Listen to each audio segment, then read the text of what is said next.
तैयार है मोनिका के हाथ की गर्मा गर्म कॉफी। ये क्या अंजलि, तुम ये अलमारी से साड़ियाँ क्यों निकाल रही हो? अचानक मायके जाने का प्लान कब हुआ?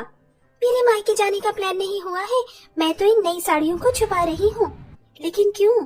अरे आज शाम को वो आफत की पुड़िया आने वाली है, कहीं उसने मेरी ये नई साड़ियाँ देख ली तो एक भी नहीं छोड़ेगी। क्या कहा तुमने? वो आने वाली है? हे भगवान, तुम जल्दी से अपनी साड़ियाँ छुपाओ और मैं अपने मेकअप का सामान छुपा देती हूँ। मोनिका भागती हुई अपने कमरे में जाती है और अपना नया और एक्सपेंसिव मेकअप का सारा सामान छुपा देती है। दोनों बहुएं अपना सारा सामान अच्छे से छुपाने के बाद बैठकर राहत की सांस लेती हैं। चलो, शाम होने में अभी थोड़ा वक्त रह गया है और हमने सब कुछ अच्छे से छुपा दिया है। और नहीं तो क्या, अगर वो ये सब देख लेती तो एक भी सामान नहीं छोड़ती। कौन देख लेती भाभी? रूपाली तुम? अरे रूपाली मेरी बच्ची, तू आ गई। 4 बजे का बोलकर 5 बजे आ रही है।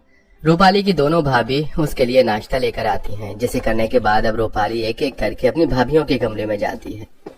ये क्या भाभी, आपके कमरे में तो मुझे कुछ नया सामान नहीं लग रहा है। कहीं मैं आने वाली हूँ इसलिए तो आपने सब कुछ छुपा तो नहीं दिया? अरे नहीं रूपाली, ऐसा नहीं है। भला हम ऐसा क्यों करेंगे? हमारा जो भी है वो सब तुम्हारा ही तो है। भाभी मैं तो मजाक कर रही थी, अब तो सीरियस ही हो गई।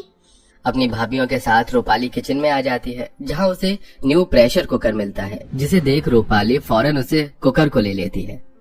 मुझे तो यही प्रेशर कुकर चाहिए था। भाभी क्या मैं इसे अपने ससुराल ले जाऊं? वो क्या है ना, मेरे ससुराल का कुकर खराब हो गया है। लेकिन रूपाली, अगर तुम्हें कुकर ये वाला ले जाओगी तो हम लोग खाना किस में बनाएंगे? अगर तुम्हें नया कुकर ही चाहिए तो हमारे साथ मार्केट चलो, हम तुम्हें इससे भी अच्छा कुकर दिलवा देंगे। भाभी मैं आपके साथ मार्केट चली तो जाती, लेकिन मुझे किसी काम से जल्दी जाना है, इसीलिए ये कुकर मैं ले लेती हूँ। आप दोनों मार्केट जाकर अपने लिए नया कुकर ले लेना। इतना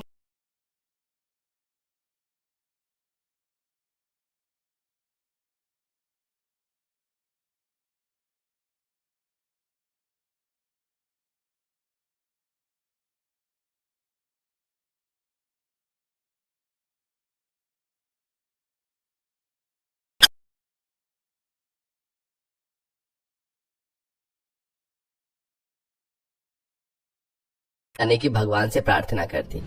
अंजलि मोनिका की नंद रूपाली बड़ी ही घमंडी और चालाक होती है। शादी से पहले भी रूपाली अक्सर अपनी भाभियों से बिना पूछे उनकी मर्जी के खिलाफ उनकी कोई भी चीज ले लिया करती थी। वहीं शादी के बाद भी रूपाली आए दिन अपने मायके आकर कोई ना कोई चीज अपनी ससुराल ले जाया करती।